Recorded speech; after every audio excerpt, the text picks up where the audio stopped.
Medical కాలేజీల ప్రైవేటీకరణ తప్పయ్యా అంటూ 1 కోటి మందికి పైగా ఏపీ ప్రజలు చంద్రబాబుకి బుద్ధి చెప్పారని మాజీ మంత్రి ధర్మాన అన్నారు.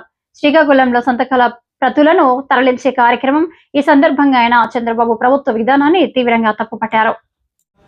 అధికారంలో ఉన్నటువంటి వాడు కూడా రాజ్యాంగ పరిధిలోనే పనిచేయాలి.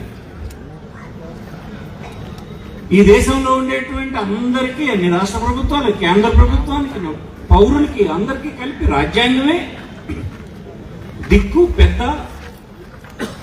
మనకి నడవాల్సినటువంటి గ్రంథం. ఆ రాజ్యాంగాన్ని విస్మరించి కానీ ఏ ప్రభుత్వం అయినా పనిచేస్తే మొట్టమొదటి నిలదీయాల్సింది ప్రజలు మనకు అప్పచెప్పిన బాధ్యత. అపోజిషన్ చేయాలి ఆ పని. మన తాలూగా ప్రజాస్వామ్య వ్యవస్థలో మనం రాసుకున్నాము. అదే మన బాధ్యత. సాధారణమైన చోటు కదా ఇవన్నీ. వాడికి ఇవన్నీ తెలియదు కదా. రాజ్యాంగంలో ఏముందో తెలియదు. ఈ ప్రభుత్వం రాజ్యాంగబద్ధంగా నడుస్తుందో లేదో కూడా తెలియదు.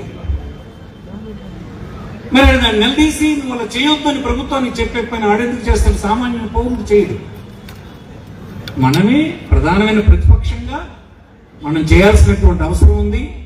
ఆ పని ఈనాడు సమాజానికి వస్తున్నటువంటి పెద్ద ఆపదకు ప్రజల తరఫున ప్రజల తాలూకు అభిప్రాయాన్ని సేకరించి ప్రభుత్వానికి ఇవ్వడానికి మీరు చేసినటువంటి పని ఈ జిల్లాలో గొప్పదని మీ అందరికీ హృదయపూర్వకంగా అభినందనలు తెలియజేస్తాం. మరి మన నాయకులు కదా, నాయకులు అయినప్పుడు ఇలాంటి పనులు నిర్వర్తించినటువంటి మన రాజకీయ పార్టీ వర్ధిల్లాలి అని ఒక నోరిప్పి మనం ఒక మాట చేరినప్పుడు అనుకోకపోతే, ఇంతమంది మనం పార్టీ వర్ధిల్లాలి అనేటువంటి అభిప్రాయం మనందరిలో ఉందని ప్రతి ఒక్కరికి తెలియాలంటే నేను ఒకసారి మన పార్టీ పేరు చెప్తాను. వర్ధిల్లాలి అని చెయ్యెత్తి చెప్పాలి.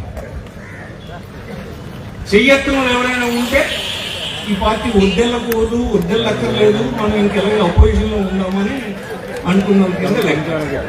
ఏమ్మా అందమ్మా, ఏమో అందమ్మా, గొంతిప్పుతారా? చాలా మంది గొంతిప్పడానికి ఇష్టం ఉండదు. ఎవరు గొంతిప్పు అడుగులో అందరూ ఒకటే కదా. మన నిర్ణయం ఒకటి, మన ఆశయం ఒకటి, ఒక సిద్ధాంతం కోసం, ఒక కార్యక్రమం కోసం ప్రజల్ని నాశనం చేస్తున్నటువంటి రాజ్యాంగ విరుద్ధమైనటువంటి పరిజ్ఞాన విరుద్ధమైన పరిపాలన ఏనాడు పార్టీ చేస్తుంది, అధికారంలో చేస్తున్నాడు. అందరికీ చదువు ఇవ్వాలన్నది రాజ్యాంగం చెప్పినటువంటి అంశం. అంటే ప్రియా సాయిరాజ్ భార్య చెప్పింది, విద్యే కదా ఈ అసమానతలను తగ్గిస్తుంది, విద్యే కదా ధనిక భేద వర్గాల మధ్య ఉన్నటువంటి తేడాన్ని తగ్గించగలిసినటువంటి ఆయుధం అని ఆమె ప్రసంగం చెప్తుంది. అది నిజం. ఇంకొక పద్ధతి ద్వారా ఇది జరగదు ఈ సమాజంలో. మన సమాజం అనేకమైనటువంటి ఆర్థిక స్థితిగతులు కలిగినటువంటి కుటుంబాలు కలిగినటువంటి వ్యవస్థ మంది, సమాజం మంది. ఇప్పుడు స్వాతంత్రం వచ్చింది, భూమి అంతా ఒకరి దగ్గర ఉండేది, రాజుల దగ్గర ఉండేది, ఎస్టేట్దారుల దగ్గర ఉండేది, జమీందారుల దగ్గర ఉండేది, ధనవంతులైన భూస్వాముల దగ్గర ఉండేది. అదంతా పంచినాం, అది అయిపోయింది. కొంత భూమి ప్రజలకు వెళ్ళింది. కానీ ఈ అసమానత తగ్గాలి అంటే అందరికీ చదువు చెప్పించే పని చేయాలని చెప్పి రాజ్యాంగంలోన విద్య అనేది ఒక ప్రాథమికమైన హక్కు కింద పెట్టారు. అందుకే ఈ దేశంలో ఎవరు చదువుకోకూడదు అని చెప్పేటువంటి హక్కు ఎవరికి లేదు. దాన్ని తూట్లు పొడిచే కార్యక్రమం సున్నితంగా చేస్తున్నారు ఇప్పుడు. ఎలా? అది ప్రైవేట్ కళాశాలలు ముద్దట. నిన్న ఈటీవీలో చూశాను నేను. ఎవడైనా రికమెండ్ చేస్తాడా? విద్య అనేది ప్రైవేట్ పీపుల్కి ఇచ్చేటువంటి పని చేయమని ఏ ప్రతినిధి అయినా, ఏ రాజకీయ పార్టీ అయినా చేస్తున్నా? రాజ్యాంగమైనటువంటి హక్కు. ఇప్పటికే మనందరికీ తెలియకుండా ప్రైవేటు విద్య ఎవరు కోరకుండానే ప్రైవేట్ వ్యక్తుల చేతుల్లోకి చాలా వరకు వెళ్ళిపోయింది. గ్రామాన కనిపిస్తున్నటువంటి స్కూల్స్ ఎవరు పెట్టమని కోరారు? ఏ రాజకీయ పార్టీ ఆందోళన చేసింది?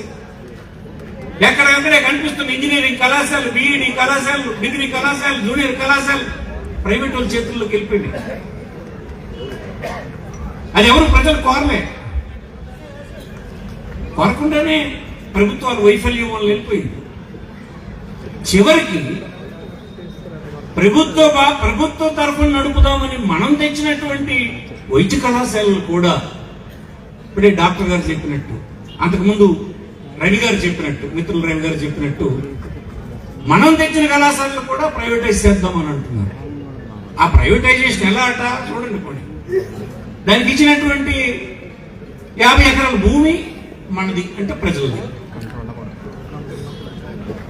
ఈ కళాశాలలన్నీ రకరకాల స్థాయిల్లో కన్స్ట్రక్షన్ ప్రారంభమైంది, కొన్ని పూర్తయినాయి, కొన్ని మధ్య మధ్యలో ఉన్నాయి, కొంత డబ్బు ఖర్చు అయ్యింది.